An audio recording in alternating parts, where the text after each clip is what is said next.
I'm Heather from Here Booktubes. My channel is a booktube channel, so I usually talk about romance books, but today we're talking about my 2022 reading journal. This is my first ever reading journal.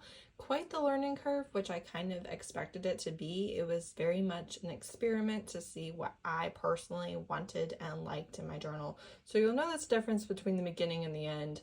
That is because I wasn't sure what I wanted to do, and I did a few different experiments, but I'm very pleased with it. It did exactly what I wanted it to do. I figured out all the things that I want, and I'm really pleased with the result overall. So let's get started. The journal itself is from Paper Minty Studio, and most of what is in the journal is also from Paper Minty Studio on Etsy. They also have a website. So title page, more of the same was kind of my goal. That kind of worked. So this is where you really will see the biggest difference. When I started my journal, I wanted to just use markers and not use stickers or washi tape or anything because I knew that would be expensive. But I ultimately decided I simply didn't like it. And so I did end up doing those things and decided that the money was worth it for me and that was what I wanted to do, and also that I was using it enough to justify that. So beginning, it's a little sparse, a little more heavy on the highlighter markers, but it does change. So very first one is Diversity Reading Tracker. BIPOC was the author. Queer was the main character because I don't like forcing authors out. Disability was the main character. Non-Western, most of these were manga, a couple were not. Not romance, so this wasn't just they weren't romance genre, it was they didn't have any romance in them, which obviously was a small amount. Non-fiction, I read 2. So I wanted to read 5, a little bit of a fail. I'm letting that go. It's okay. So new to me authors, 89. Tried and true authors, 171. But like if I read one book by an author, the very next book put them in this. So it's a little skewed. That's why I changed it for 2023, which I will have linked in the description. My 2023 reading journal flip through is already up and I love everything about it. 2022 TBR, I did okay. I did all right. I wasn't really trying to be a completionist, and you know, I DNF'd some, I didn't pick up some. It's all fine.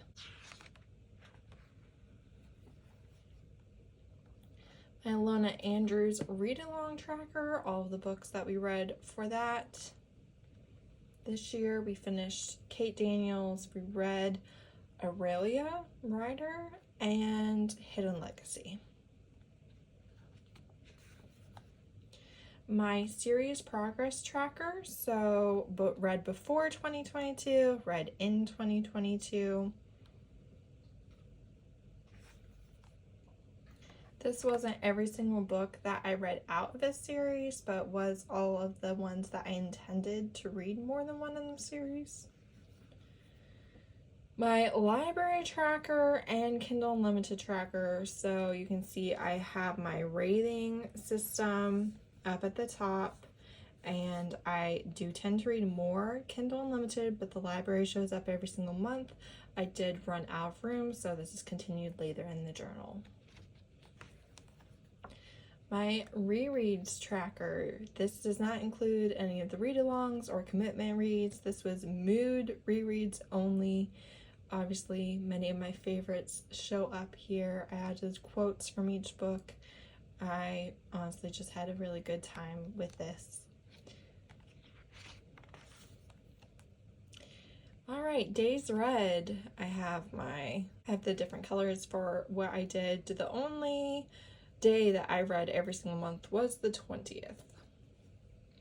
But you can see I definitely do read more often than I don't. Then my channel growth tracker, I did gain less than 1,000 subs this year. I tweaked this a little bit for 2023, but pretty much kept the exact same idea. Yeah, so my growth slowed down this year. I think it did for a lot of people, certainly not everyone. I know some channels did incredibly well and have grown a lot, and that wasn't me, and that's okay. So this is my subgenre breakdown. So these are all romance subgenres. My most read was paranormal romance, followed by straight contemporary romance, rather than, you know, kind of these that are also contemporary but are more specific. These stickers are from In Love and Words on Etsy. She is a romance booktuber. She is my friend. Because she is a romance reader, she, you know, has these romance specific stickers, which make me very happy. Hopefully this shows you a little bit. If you did watch the 2023 and wanted to see what it looks like after I fill it in, this is kind of the idea. So it's not which books specifically fit into anything or which month I read them or any of the things. It's literally just how much of that thing did I read. And that is all I'm interested in tracking in the journal, at least for now. So the one that did surprise me on this was Secret Identity. I did not expect to read nearly that many. Some of that was because of specific series where more than one book, you know, had the same secret identity, so they all counted, but I was very surprised by that. Then more tropes, some of my least favorite I didn't read. More tropes. Again, got some that I read a lot. I didn't think I would read that many revenge. I definitely didn't think I would read pretty much as much revenge as I did Food and Maids, but then like these I don't like. It's not surprising that they didn't show up. I don't pick them up if I'm aware that they're in the book. And that's it for all the tropes that I had for this year. This is my holiday reads. This is not a spread that I brought into 2023. I read so few this year, the fewest I've read since I actually started reading holiday reads a couple years ago.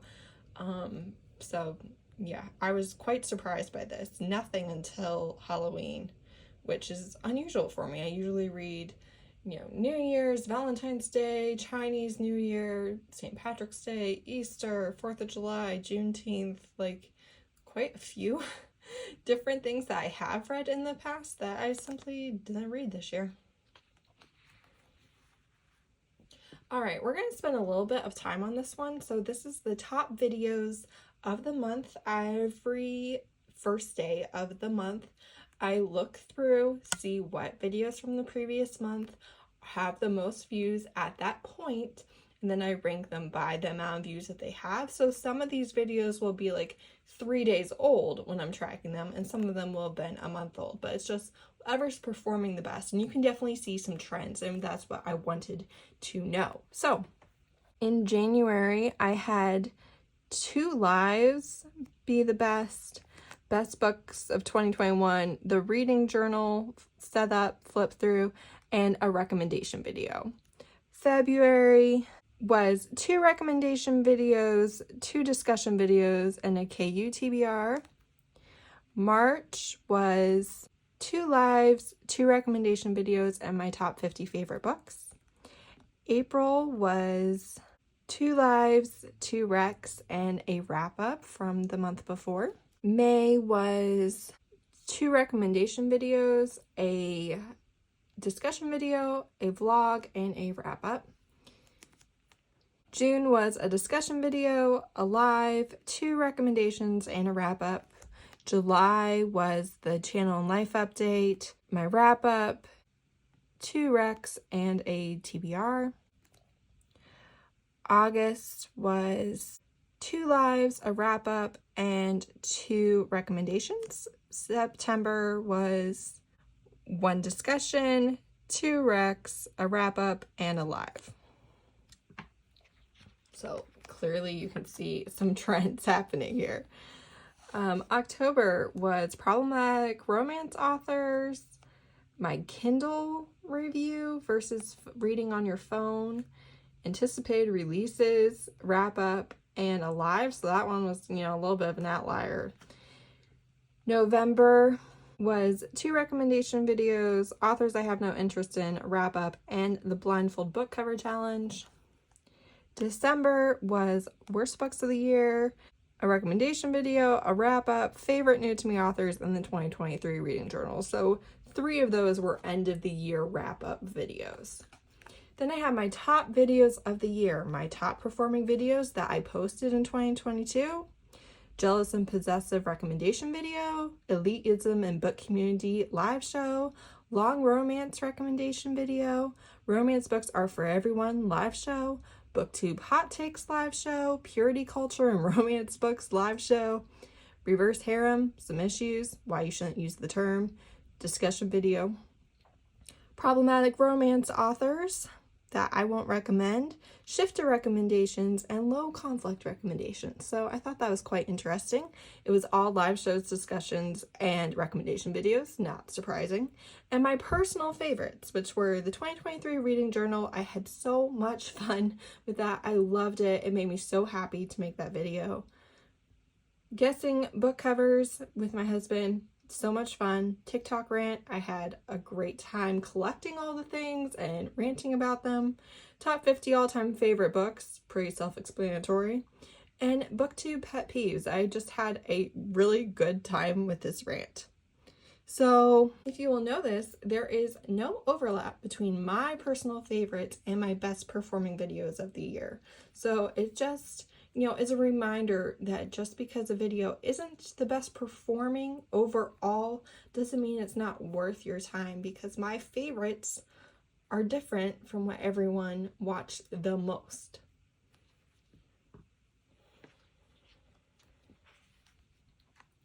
Then I have my top 10 books of the year and my favorite novel and novella of each month.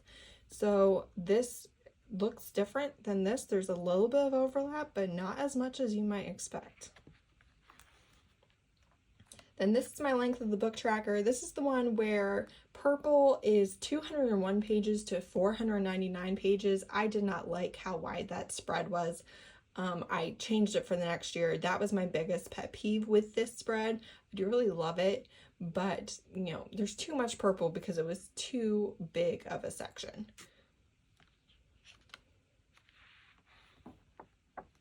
Owned ebook tracker, physical tracker. Most of these were manga or I read digitally. Anticipated releases tracker. You can see that most of the anticipated releases that I do actually pick up are 4 or 5 stars. I tend to really enjoy them, but there are some exceptions. DNFs, if it was diverse, if it was a new author, repeat author, possibly paused, even if it's in the section, it does not mean I'll pick it back up, to be perfectly honest with you. And loathe. And this, I did miss some, I did. It's not perfect, but.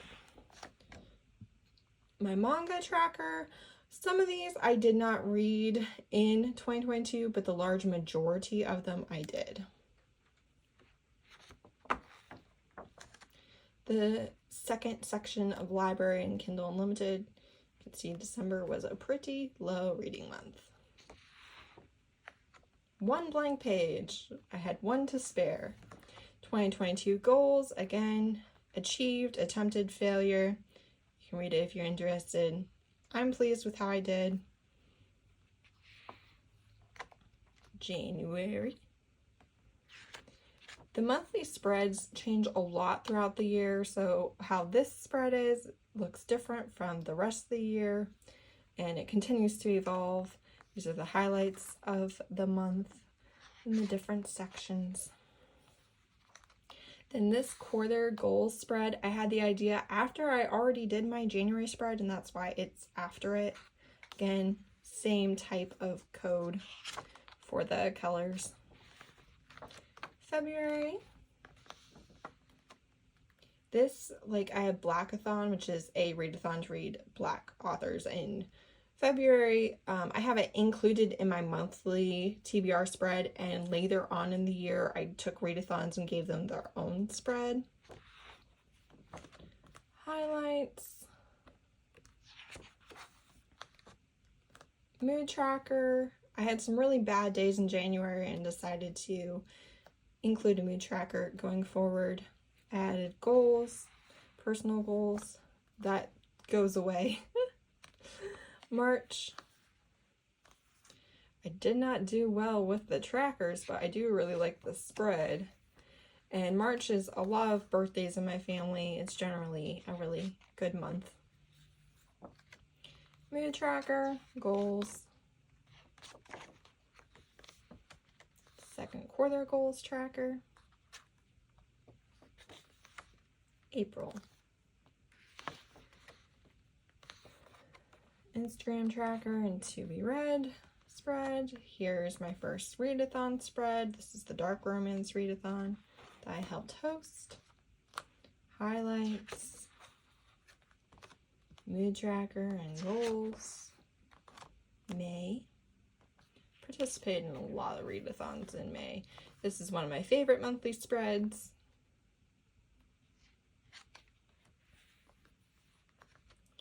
Mafia readathon, Asian readathon, highlights. This is one of my favorite mood trackers, goals, 48-hour Bookopoly readathon, June. I really do like the simplicity of my separation between the months. This is my other favorite mood tracker. This is one of my favorite spreads. This is the first month I did highlights on one page instead of two. I do think it works better. Third quarter goals. This is my favorite goals tracker page. July, where things went downhill. July was rough, and that's when I did my channel and life update, if you remember watching that video. But I did really simplify July. I remember doing this last minute or even a day or two into July and just being like, no, you're not skipping the month in your journal. But I did not have the bandwidth to do as much as I had been doing. So that's why the mood tracker switched to this, and you know, it was a time. August. Again, one of my favorite spreads. September. This was the only month that I did my entire TBR. Proud of that. Also, Bookopoly-thon, you roll the dice for what books you read, so I really liked how I did this. Fourth quarter goals. October.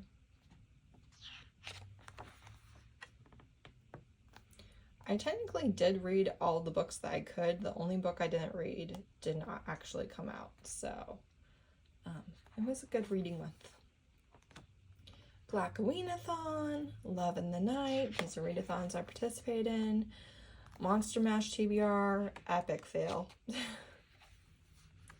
November. I love this spread. I love how simple it is. The colors are just very pleasing to my eyes. Let's Go Dan readathon. I was not able to get these from the library. It's a little bit of a fail. December, which you will see, yeah, did not do great. Actually, I'm seeing that I never filled that in, so there you go.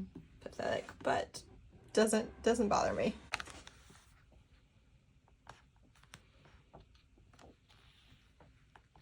Then 2022 wrap up. I did this just a couple days ago. 230 books read, 42 DNFs, so that was 272 books.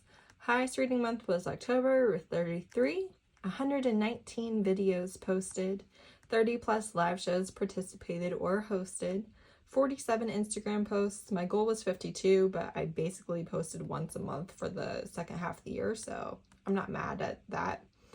117 diverse books read. My goal was 100. 110,393 views of videos on my channel in 2022. That's wild. When you really sit down and think about it, that's wild. Gained 729 subscribers, made around $500, Used my reading journal all year. Big goal. So happy I did it. So happy I'm going into 2023 knowing that I'm going to use my journal. Kate Daniels read along, Hidden Legacy read along, co-hosted 2 readathons. I honestly don't love hosting readathons, so I'm picky about it. I'm not ever going to start my own or anything like that. Participated in World Hoppers, which is a collaborative charity channel, and participated in 10 plus readathons, which for someone who is a mood reader, doesn't like commitments, doesn't like any of the things, I feel like that was pretty good. And so the final page that I have is just my color index. If you're going to use color, it's a good idea to have a page because the shade on the page is not the same as the shade on the utensil. You really want to know what it's going to look like on the page. So this is that. And that's it. All of 2022 has passed, and what a time it was. So I hope this was helpful if you were curious about how my tracking looks like once I'm done with it. Really looking forward to 2023. So happy with the experiment that was 2022, and I hope you enjoyed. Thanks so much for watching. Bye!